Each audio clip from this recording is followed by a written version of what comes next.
ఇదిగో లాయరు, నువ్వు మాట్లాడు. అన్నా నేను చూసుకుంటానన్నా. నేను తర్వాత ఫోన్ చేస్తాను. నీకు అల్ఫోన్స్ అని ఒక అతను చేస్తారు, ఆయన ఫాలో చేయి. నేను నీకు తర్వాత ఫోన్ చేస్తాను. అరే దేవా, ఈ జమీందార్ డ్రెస్ లో ఒకటి తక్కువైంది, అదేమిటో చెప్పరా. వెళ్ళండి చిన్న. ఓకేరా, నువ్వు చెప్పు. ఎలా తప్పించుకుంటున్నావు చూడు. ఏం అడగడం దండగా.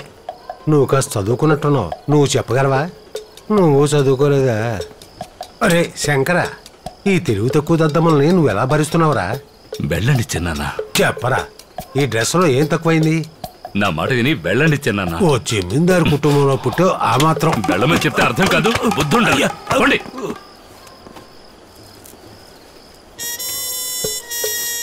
చూడు శంకరా, ఇదేరా ఈ డ్రెస్కు మర్యాద. దీన్ని దివాన్ శాలువా అంటారు. తెలియకపోతే అడుగు, చిలక్క నేర్పించినట్టు నేర్పిస్తాను. అవును రే, పొద్దున్న 5 గంటల నుంచి అక్కడి నుంచొని మాట్లాడుకున్నారు. ఇప్పుడు ఏంట్రా అంటే ఇక్కడ అందరూ గుంపుగా నుంచొని మాట్లాడుకుంటున్నారు. వంట వాళ్ళు ఏమైనా గొడవ చేస్తున్నారా ఏంటి? భోజనాలు బాగోకపోవారు చెప్తా. అల్ఫోన్స్ ఆటో చెప్తానని మమ్మల్ని తెగ తిప్పుతున్నాడు. ఆ కుర్రాళ్ళు ఏమైనా చెప్పారా లేదా? భయంగా ఉందయ్యా. ఇలా చూడు కావేరి, రిషితాన్ని తీసుకెళ్లిన వాళ్ళు పోకిరాదవలు తన జీవితాన్ని నాశనం చేస్తారు. ఈ పెళ్లి గనక ఆగిపోతే ఈ వంశంలో ఒక్కరు కూడా ప్రాణాలతో మిగలరు. చిన్నప్పటి నుంచి నీకు అన్నం పెట్టి నువ్వు అడిగిందల్లా కొనిచ్చి నేను పెంచారు కదా. అవునయ్యా. నువ్వు తన ఫ్రెండే కదూ. ఏం చేయాలో చెప్పండి అయ్యా. నేను రిషిత ఫ్రెండ్స్. వెళ్ళిన చోట తన ఎలా ఉందో అతనితో కాస్త నైస్గా మాట్లాడి మొత్తం నిజాన్ని రాబట్టు. దీన్ని లోపల దాచుకో, ఇది కప్పుకో. జాగ్రత్త.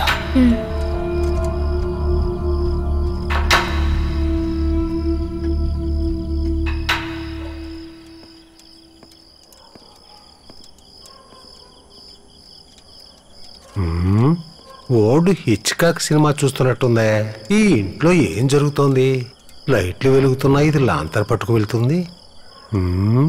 వాళ్ళేంట్రా అంటే పొద్దున్నే పెరట్లో గుంపుగా చేరి మాట్లాడుకున్నారు, సాయంత్రం నుంచి మేడ మీద చేరి మాట్లాడుకుంటున్నారు.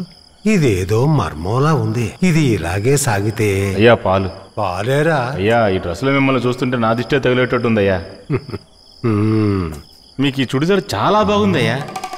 ఇది చుడిదారా? అవునయ్యా, ఏదో మార్చేసుకున్నట్టున్నారు. ఏంటది? దుపటా బదులు టవల్ వేసుకున్నట్టున్నారు. పళ్ళు మొత్తం రాడిపోతాయి. పోరా, బందికేం తెలుసు పన్నీరు వాసనని. దివాన్ శాల్వాన్ చూసి దుప్పటంటున్నాడు. ఎవరికి ఏమీ తెలియదు.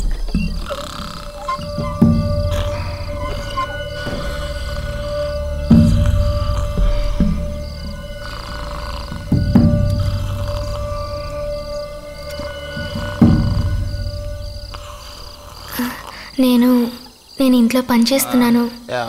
చిన్న వయసు నుండి రిషిత నాకు మంచి ఫ్రెండ్. హోరి వేత వల్లరా, ఫేగర్ని పంపిస్తే నోరు జారి నిజం చెప్పేద్దాం అనుకున్నారా? అయినా వాళ్ళు ఎవరో తెలిస్తే కదా చెప్పడానికి. తను నా ప్రాణానికి ప్రాణం. తను బాగుంది కదా. తను నేను ఒకటిగా కలిసి పెరిగాం. మేమిద్దరం కలిసి ఆడుకుంటాం, పాడుకుంటాం, తింటాం, పడుకుంటాం. తను ఎప్పుడు నాతోనే ఉంటుంది. మీ ఫ్రెండ్ తన్ని బాగా చూసుకుంటాడుగా. నేను చెప్తాను. అంటే తను చాలా మంచి అబ్బాయి, తనని బాగా చూసుకుంటాడు. తనకి ఏ కష్టం కలగదు కదా. మామ ఇప్పుడు నీ డైలాగే. కొత్త ఇంట్లో సామాన్లన్నీ సర్ది పెట్టేశాం. సామాన్లతో పాటు సరుకులు కూడా కొని పెట్టేశాం. అయితే వాళ్ళ పెళ్లి ఎప్పుడు? డైలాగ్ అయిపోయింది, ఇప్పుడు వాడి డైలాగ్. బిడ్డ పుట్టిన తర్వాత చెప్తాను. బిడ్డ పుట్టాక? అవును, పుట్టబోయే బిడ్డకి ఉయ్యాల కూడా రెడీ చేసేసాం. మీ ఫ్రెండ్దే క్యాస్ట్? ఏ క్యాస్ట్ అయితే ఏంటి పిల్ల, లవ్ చేసుకోవడానికి 2 మనసులు చాలవా? ఈ ఇంట్లో ఉన్న వాళ్ళ మొహాలు చూసినప్పుడే నాకు అర్థమైంది క్యాస్ట్ పిచ్చి పట్టినోళ్ళు అని. 50-60s పుట్టిన వీళ్ళే చివరి బ్యాచ్. వీళ్ళు పోతే చాలు, వీళ్లతో పాటు క్యాస్ట్ ఫీలింగ్ కూడా పోతుంది. తర్వాత ఇంకొద్ది మందే ఉంటారు. వాళ్ళను కూడా చెప్పుతో కొట్టి మరీ తరిమేద్దాం. అప్పుడు లేచిపోయి పెళ్లి చేసుకోవాల్సిన అవసరం ఏముండదు. తర్వాత మనం ఫ్రీగా లవ్ చేసుకోవచ్చు. నేను వెళ్తున్నాను. ఆగు పిల్ల ఆగు, ఏడికి పోతావు? ఉదయం నుంచి మనం తెలీదు అని నిజం చెప్తూనే ఉన్నాం. ఆయన వాళ్ళు వినకుండా పెచ్చగొట్టుడు కొట్టారు. కానీ ఆ అమ్మాయి వచ్చి అడిగేసరికి తెలుసు అని అబద్ధం చెప్పాం. ఎందుకో నాలో వీరావేశం పొంగి పొర్లింది మామ. ఇక నుంచి ఇలాగే మెయింటైన్ చేస్తే ఎలా ఉంటుందంటావు?